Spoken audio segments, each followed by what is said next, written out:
नंदुरबार जिल्ह्यातील सातपुडा परिसरात तुफान पाऊस झालाय। अचानक आलेल्या पावसामुळे नागरिकांची तारांबळ उडाली।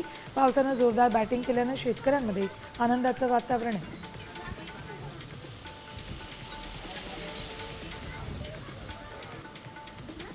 जोरदार पावसामुळे पालघर जिल्ह्यातील मुंबई अहमदाबाद राष्ट्रीय महामार्ग पाण्याखाली गेलाय।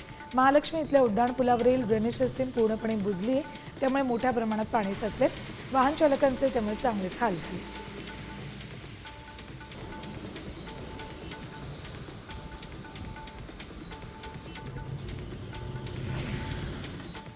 वसई विरार शहरालगत पावसानं जोरदार बॅटिंग केल्याचं दिसलं। नालासोपारा तेल्हारा फाटा रस्ता पाण्याखाली गेलाय, तसंच दुकानात देखील गुडघाभर पाणी साचले। पाण्यातून वाट काढताना वाहन चालकांचे हाल झाले, तर काही सतर्क नागरिकांनी गटाराचं झाकण उघडून पाण्याचा निचरा केला। मात्र पालिकेनं केलेल्या नाले साफसफाईच्या दाव्याची यावेळी पोलखोल झाली।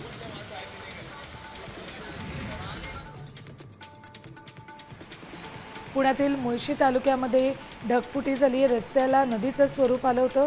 संध्याकाळी मुठा आणि मारणेवाडी गावच्या परिसरामध्ये तासभर कोसळलेल्या पावसानं थेट रस्त्यावर पाणी साचलं।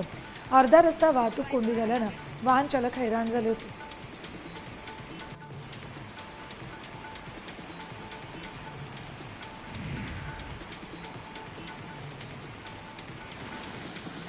चिपळूणमध्ये मुसळधार पाऊस झाला। या पावसामुळे इथला सवत्सडा धबधबा प्रवाहित झालाय।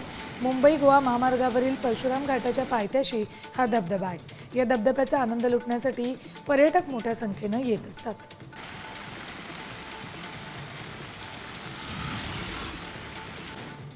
खेडमध्ये पडणाऱ्या मुसळधार पावसामुळे जगबुडी नदीच्या पाणी पातळीत कमालीची वाढ झाली।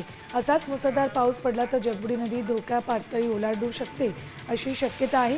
तर जगबुडी नदी सध्या धोका पातळीच्या जवळ आहे, त्यामुळे नदीकाठच्या गावांना सतर्कतेचा इशारा देण्यात आला।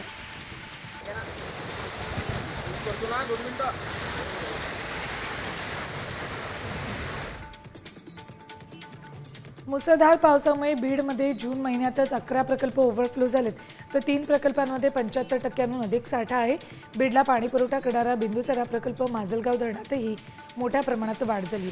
तसंच मांजरा धरणाची पाणी पातळी वाढली, त्यामुळे बीडच्या नागरिकांची वर्षभराची पाण्याची चिंता मिटण्याची शक्यता आहे।